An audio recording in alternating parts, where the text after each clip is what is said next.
I'm Bob again, Carney Jr., reporting to you from a construction site for a house being built on a lot next to my house. I sold the lot earlier this year to stop a Wells Fargo foreclosure. I'm one of 35 candidates on the ballot this year for mayor of Minneapolis. I've also started describing myself as a candidate journalist. This video news series is called Dump the Regime: Serious Issues for Minneapolis and Minnesota. I'm going to cover and sometimes uncover a number of issues. Episode 1 launches a petition drive to put the new Viking Stadium on hold and to replace the Wilfs as owners. Let's start with the basics. On May 10, 2012, the Minnesota legislature approved funding for a new Viking Stadium on the Metrodome site. The project has a $975 million price tag. The Vikings pay $477 million, the state pays $348 million, and Minneapolis pays $150 million. However, Minneapolis pays $678 million over the 30-year life of the deal, including interest, operations, and construction costs. The stadium legislation declared a Minneapolis city charter referendum requirement did not apply. Many questioned this at the time, and many Minneapolis legislators opposed the deal. When Doug Mann announced his candidacy for mayor, he took up this issue and challenged in court the city's refusal to hold a referendum. Yes, I wouldn't have filed this thing in the first place if I didn't think there was a chance that the judge would rule in favor. There's just a few of you here. This passed by an overwhelming majority more than 10 years ago. Why the apathy? Why do voters, taxpayers, why aren't they joining you here on the plaza? Well, I've done some informal polling while distributing flyers just to sound out people's opinion on this, and I hear a very common opinion is that this is a done deal and there is no way to fight it. And so I think there's a sense of helplessness. It's not that people don't oppose this, it's that they feel like they can't fight it.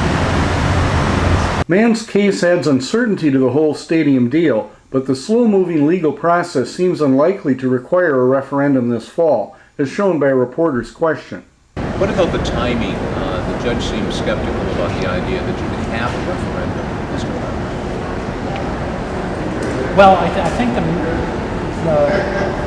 main issue is the printing of the ballots. Now, we had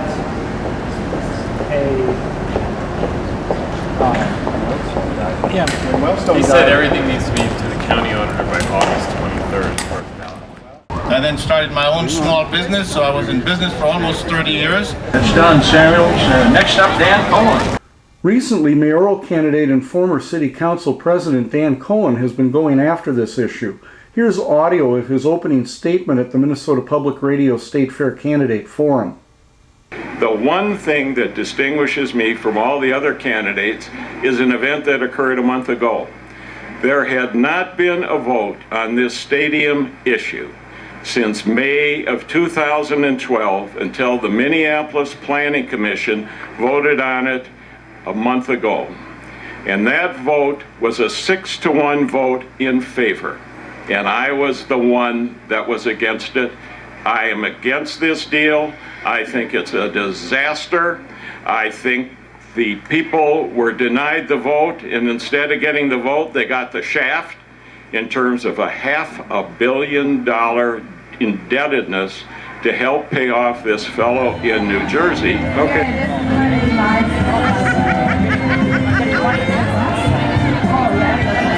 Let's dig a little deeper. Since the stadium bill was passed in May of 2012, we've seen 3 major scandals. First, the projected gambling revenue to pay the state's share has dropped from $34 million for 2013 to almost nothing. The most recent forecast shows revenue will be down $46 million for the next 2 years, an average of $23 million a year. The bottom line seems clear. New gambling revenue won't pay for the stadium. One way or another, tax money will. Here's scandal number 2. The Wilfs, owners of the Vikings, have been found guilty of fraud and of violating civil RICO law, that's racketeering, in a long-running New Jersey lawsuit. The trial, not the case, the trial, concluded 20 years after the case was filed. Over 211 days, it produced 1,500 exhibits and a 25,000-page transcript. So much for the principle, justice delayed is justice denied. The Wilfs business partners claimed family members systematically cheated them out of their fair share of revenues by running what amounted to organized crime type activities that included keeping 2 sets of books. Ziggy Wolf was on the witness stand 26 days. The judge found the Wilfs committed fraud, breach of contract, and breach of fiduciary duty, and also violated the state civil racketeering statute, or RICO. The plaintiffs are entitled to compensatory damage, punitive damages, triple damages under the RICO statute, a redistribution of revenues dating to 1992, and reimbursement for their attorney's fees, Wilson said. The bad faith and evil motive was demonstrated in the testimony of Ziggy Wolf himself. He felt the plaintiffs got too good a deal and he reneged. NBC Sports reports the plaintiffs reportedly sought $51 million at trial as compensation. Concepts like punitive damages and treble damages could put the number well over $100 million, and reimbursement for more than a generation of attorney's fees won't be a small number either. Here's what the Minnesota Sports Facilities Authority chair had to say about the stadium deal at the most recent public meeting held August 23rd. However, 2 weeks ago, the New Jersey court ruling added a level of complexity to our work and our schedule. The legislation had already envisioned a certain level of due diligence that would have to be done on the team's financing. But now we have had to engage an independent legal and forensic accounting firm to do a deeper analysis of the team's financing. Here's what one public citizen, Chuck Turchick, said in response. And when Minneapolis Chief Financial Officer Kevin Carpenter presented to the City Council the revenue projection figures for the Minneapolis stadium taxes, which were made public 3 days before the council voted, how many of you believe he pointed out in the public hearing that those figures came from a firm that was consulting for the Minnesota Vikings? None of you? Right again.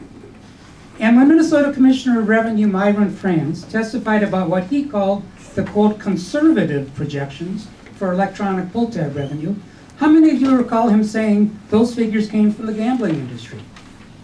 None. Congratulations, 3 for 3. The record both on accuracy of the numbers and transparency of where they came from has not been good so far.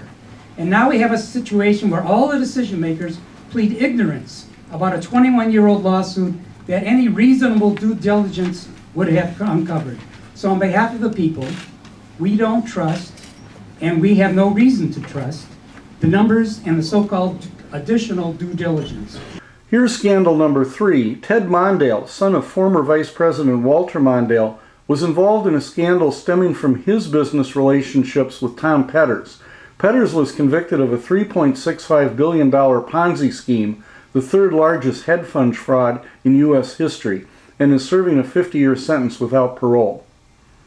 Mondale worked for Petters from 1999 to 2003, including a 2003 stint as president of RedTag.com, an internet company owned by Petters that reported $1 billion in sales within the first 2 years.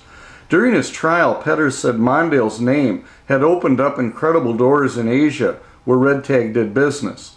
Mondale's father had been ambassador to Japan. In 2003, Mondale started a software company backed with a $750,000 startup investment by Petters. Petters made a personal loan to Mondale of $150,000 in 2005. By 2008, Mondale's company was 3 years late on a promised delivery deadline and had losses of $5.7 million. This year, a Petters bankruptcy trustee accepted $50,000 as a clawback repayment for that loan, saying it was a long and tortured path for us to come to an agreement with Mr. Mondale, and trying to get more would be like getting blood from a turnip. Mondale is paid $160,000 a year as executive director of the Minnesota Sports Facilities Authority. It appears that Mondale's finances might be severely strained, possibly related to agreements or arrangements entered into in the course of his software company's problems. From a public policy point of view, here are the obvious questions. Should Mondale have been the point man for the state of Minnesota in the states dealing with the Wilfs, and should he play that role today?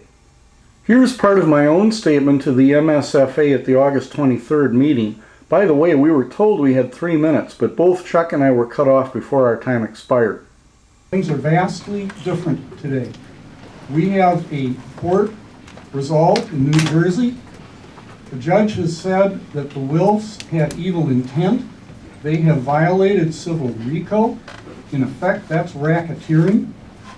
We need to deal with the fact that this situation has changed radically. Now, you are essentially a functionary administrative body. You're not a policy-making body. So the first thing that I have to say is that I think that you should, with all due respect, simply write a letter to the governor and the legislature and say, due to the recent developments, we need direction from political bodies that are accountable to the people and the voters. That is step one. We cannot go forward under these circumstances. I think we should take a look at demanding that the NFL replace the Wilfs as owners. I asked 2 candidates about our petition after a U of M mayoral forum at the state fair. Got a petition. It's kitty corner. Got a petition. We're calling for Minnesota not to sign a contract with the Vikings. I'm not for signing the NFL to demand that the Wilfs be replaced, and for us to continue using the Metrodome. Are you in favor or opposed? I don't even want to talk about it. You don't want to talk about it? I haven't read the petition.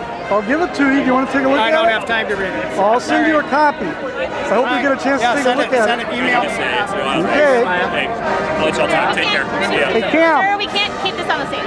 Let me start from the basic premise. Unfortunately, this Viking Stadium deal is completely coming off the rails.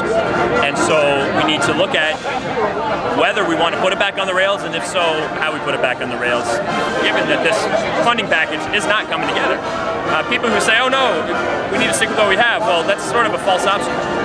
As far as the NFL replacing the Wilfs, that's between the NFL and the Wilfs. What about in the court of public opinion? Is it a fair demand to make there?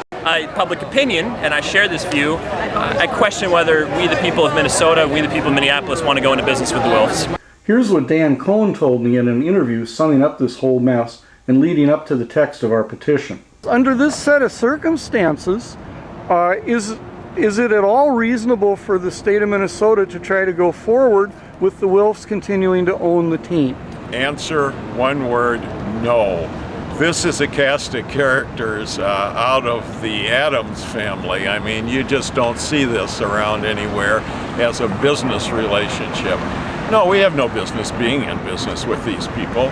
It's totally against the public interest, and we should end it right now. But that's just the beginning of the problems that we're having here. As you point out, the financing is terrible. We were supposed to be able to raise $350 million out of these pull tabs. Well, pull tabs are the worst gambling proposition since Russian roulette. I mean, they don't work, they're sucker bait, and Minnesotans aren't suckers. They're not buying these things. So we've got a problem with our partners. We got a problem with financing. We've got a problem with getting this thing in any reasonable way, shape, or form to know what is actually going on with the financing on it or the people involved in it. And the best alternative is to end it now and take a fresh look at it under new ownership, people that we can do business with. The governor got us into this thing, and I think it's the governor's responsibility to try to get us out of it. And I think he has realized the seriousness of this. He isn't willing yet to take this step, but I think that he should be taking this step. It would be a service to the people of Minnesota, and let's get this over and done. I'm Bob again, Carney Jr., and that's a wrap for episode 1 of Dump the Regime, Serious Issues for Minneapolis and Minnesota. Here's our petition. You can stop the video now to read it, and the ways that you can sign on online.